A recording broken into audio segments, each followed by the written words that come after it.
सत्ता सत्ता अपना प्रशासन प्रयोग करके चुनाव लड़ती है। अरे बच्चा बच्चा मिल्कीपुर का जानता है जिस तरीके से वहाँ उतरंडई की गई और वोट डलवाया गया है। भाजपा नेता कह रहे हैं समाजवादी पार्टी गुंडा माफिया की पार्टी है। अरे भाजपा की क्या बात करते हो, उन्हें माल पे लिए उन्हें चलिए तो और विरोध कर गए। जब बता दिया कि उनकी बात छोड़िए, सत्ता में इन्होंने भविष्य दिखा दिया, रास्ता दिखा दिया कि जब कभी सत्ता में आना तो मेरे साथ ऐसे ही बर्ताव करना, और वही बर्ताव उनके साथ होगा। चाहे जब 27 में सत्ता परिवर्तित होगी तो यही बीजेपी वाले चिल्लाने का काम करेंगे। अखिलेश भैया सीएम बनेंगे वो तो पक्का है। पीडीए का आशीर्वाद है। अच्छा यह बताओ, पीडीए में अगड़ा आवत है कि नहीं आवत? क्यों नहीं आता है भाई, हमारे जनेश्वर मिश्र जी है नहीं, हम लोग अगड़े बातें नहीं है, सबका सम्मान है। अगड़े पिछड़े सभी आते हैं, सब इसमें आते हैं। पीडीए का फुल फॉर्म का है? फुल फॉर्म पीडीए का आप जो है न्याय का काम करिए आप। पीडीए का फुल फॉर्म, अरे अगड़े पिछड़े सब है और दलित गरीब दबे कुचले सब हमारे साथ हैं। अच्छा कहाँ, यहीं से है?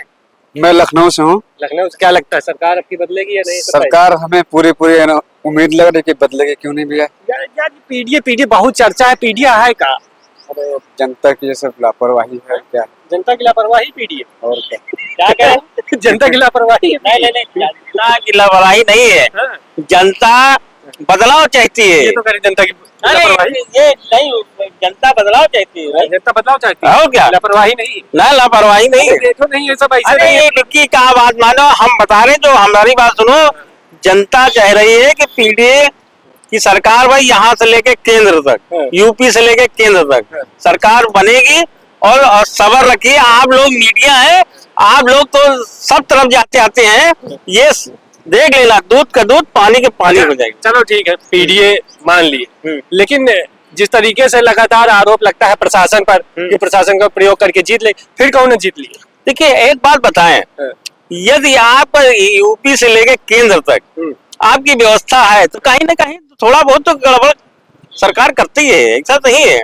और ईमानदारी से निष्पक्ष चुनाव बैलेट पेपर करा दिया जाए तो आप मान लीजिए कि अब क्या मजा आ जाएगी, वो तो भगवान बताएगा। वन नेशन वन इलेक्शन के बारे में क्या कहेंगे? वन नेशन वन इलेक्शन के बारे में क्या कहेंगे? इलेक्शन हमारा सही है और सब कुछ सही है, केवल आप लोग उलझाते हैं, उलझा के आप बीजेपी लोगों को बताते हैं आप बीजेपी के आदमी हैं, हमारे आदमी नहीं है। अच्छा हाँ पक्का, मीडिया है तो बीजेपी के है। और एक बात आप बता दे रहे हैं, आप लोग जो भी काम करते हैं बीजेपी गुण गाते हैं, आप हमारा लोग नहीं गलत। पीडीए फुल फॉर्म बता के यहीं से अंत करते हैं। एंड नहीं, हम बता दिया, अब हम जा रहे हैं, हमारे पास समय नहीं। अच्छा 27 में क्या? 27 में इस बार हम लोग पीडीए इस बार जीत रहा है 2027 में, और भारी बहुमत से अखिलेश यादव जी सरकार बनाने का काम करेंगे। एक लोग है पीडीए की लापरवाही बता दिए हैं जनता की। अभी एक लोग भाई साहब खड़े थे, पीडीए है क्या? पीडीए हम लोगों का एक नारा है, और हम लोगों का वो है, क्या नाम भूल रहे हैं, अरे क्या मतलब बता दो। पीडीए में कौन कौन? पीडीए में दलित आते हैं, अल्पसंख्यक आते हैं, पीड़ित आते हैं, पिछड़े आते हैं, सब लोग आते हैं। अगड़े भी आते हैं, गरीब अगड़े भी आते हैं। बिल्कुल। एक विधायक हमने इंटरव्यू किया था, उन्होंने बोला था कि पीडीए है, पीडीए और बीजेपी को पीडीए में भी डीएपी दिखता है। अच्छा में राष्ट्रीय कैसे?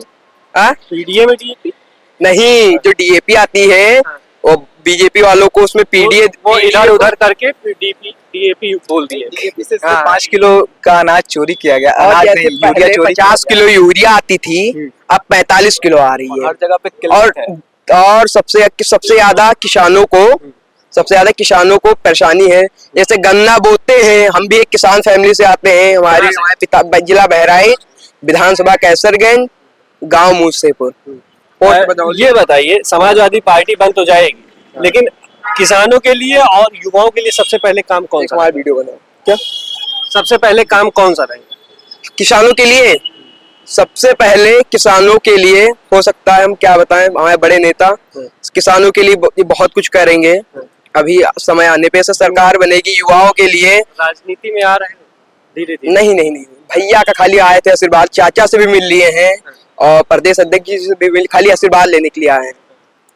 तो इतनी कम उम्र में राजनीति में कार्यालय के बाहर अरे नहीं, ऐसी बात पढ़ाई नहीं है। करते हो? पढ़ाई करते 9th 9th में? हाँ, हम लखनऊ इलाहाबाद पब्लिक स्कूल में। इलाहाबाद पब्लिक स्कूल में।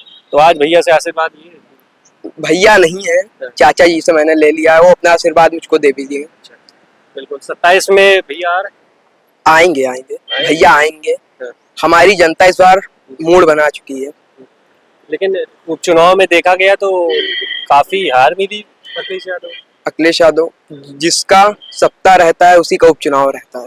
अच्छा, शासन से वो लोग जीते हैं, वोटों से नहीं जीते। क्या विधानसभा चुनाव के बाद एक बार फिर से इस बार इस बार उस पे ईवीएम पर सवाल उठेगा? हाँ? ईवीएम पर फिर से उठेगा? हम हमारे नेताजी नहीं मान रहे हैं, अखिलेश यादव जी राष्ट्रीय ईवीएम मान ही नहीं रहे हैं। ईवीएम पे न उनको आज विश्वास है न कल विश्वास है। तो आपको विश्वास है क्या? नहीं, बिल्कुल नहीं। ऐसा इस बार 4 लोकसभा चुनाव में जीते तो विश्वास था कि नहीं था? हाँ? लोकसभा चुनाव हम लोग कभी उसको राष्ट्रीय अध्यक्ष जी ने बोला ना, मैं 80 की 80 सीट भी जीत जाएगी समाजवादी पार्टी। अगर हम फिर लोग भी कभी उसको स्वीकार ही नहीं कर सकते ईवीएम को, ऐसा कभी नहीं स्वीकार कर सकते। मैं बताता हूँ। ईवीएम देखिए, जब जितने भी वर्ल्ड में जो डेमोक्रेटिक देश हैं, यूएसए या जो भी देश है, वो ईवीएम यूज नहीं करता है। और जब इलेक्टोरल पे वोट हो सकता है, बैलेट पेपर पे इलेक्टोरल वोट्स हो सकते हैं। अब तो चर्चाएं चल रही 1 इलेक्शन। नहीं, 1 नेशन 1 इलेक्शन तो बिल्कुल फ्रॉड है। मैं कहूँगा ये जब 1 नेशन 1 इलेक्शन है, अभी आप देखेंगे पिछले कुछ चुनाव थे, एक साथ 3 राज्य के चुनाव थे, वो 3 राज्य के चुनाव भी सरकार एक साथ नहीं करा पाई।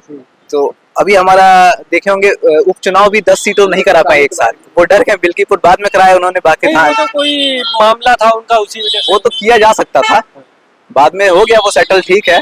बट कहीं ना कहीं वो प्लानिंग था कि किसी तरह मिल्कीपुर को हराया जाए सरकार के संसाधनों के द्वारा। और जो अयोध्या में हार मिली है, उस अयोध्या की हार का बदला लेने के लिए, बदला तो ले नहीं पाए। वैसे जनता तो जरूर ही अजीत प्रसाद के साथ ही थी, लेकिन सरकारी तंत्र जीत गया। आ रहा था कि प्रत्याशी गलत उतारती है। बिल्कुल प्रत्याशी गलत उतारे हैं। प्रत्याशियों सही उतारते हैं, जो फैसला करते हैं राष्ट्रीय अध्यक्ष जी। ये बताइए, बाप विधायक, फिर उसके बाद सांसद, फिर उसके बाद बेटा विधायक। अरे और भी तो टिकट दे सकते थे, और भी कार्यकर्ता। अरे हम ऐसा कुछ नहीं बोलेंगे, हम बहुत एक छोटे कार्यकर्ता हैं। राष्ट्रीय अध्यक्ष जी जिसको भी उतारेंगे बहुत सही उतारेंगे। देखिए, जहाँ तक आप बाप बेटे की विधायक की बोले, तो वो अजीत प्रसाद जो सांसद जी हैं, माननीय सांसद जी अयोध्या के, उन्होंने खुद ही बताया था कि उनका बेटा शुरू से ही लगातार समाजवादी पार्टी का कार्यकर्ता, लगातार समाजवादी पार्टी के कार्यकर्ता थे। शुरू से, शुरुआती दौर से उन्होंने मेहनत की, जिसके वजह से उनके फलस्वरूप उनको वहाँ का विधायक का टिकट मिला। हालांकि वो जीत नहीं पाए, लेकिन मुझे लगता है नेक्स्ट टाइम वो उपचुनाव के बाद जब जनरल इलेक्शंस होंगे तो जरूर ही जीतेंगे। किसानों के बारे में क्या कहना चाहिए? इस सरकार से हाथ जोड़ के विनती करता हूँ, एक बार किसानों को देख ले। हम लोग गन्ने बोते हैं, बिया पहले छिलाते हैं, फिर उसको खेतों में बोते हैं, फिर उसको उगाते हैं, उसी से शादी होती है घर पे, उसी से बाल बच्चे सब लोग पालते हैं गरीब लोग। और जब किसी तरीके से बड़ा हो जाता है, खाद पांच देके जिसको बड़ा करते हैं, फिर पेमेंट हमारे यहाँ पे 2 महीने में आता है, 15 दिन में आता है। तो किसान किसके पास जाए आप बताइए? बहुत पीड़ित, सबसे ज्यादा किसान पीड़ित है। गन्ने पे कम से कम 20 रुपए तो बढ़ा दें। योगी जी से मेरा सवाल है, मुख्यमंत्री जी से, गन्ने पे 20 रुपए खाली बढ़ा दे। मेरा हाथ जोड़ के विनती है, किसानों के कुछ भला हो जाए। बिल्कुल, हमारे साथ युवा थे और किसानों को लेकर के हम बात कर रहे थे। मुलायम सिंह पर जिस तरीके से टिप्पणी आई ब्रजेश पाठक की, उसको लेकर भी इन्होंने बहुत बड़ी बड़ी बातें कही हैं। आपको कैसी लगी वीडियो कमेंट सेक्शन में बताएं, और वीडियो ज्यादा से ज्यादा कैमरा पर्सन राज के साथ पीयूष तिवारी लखनऊ।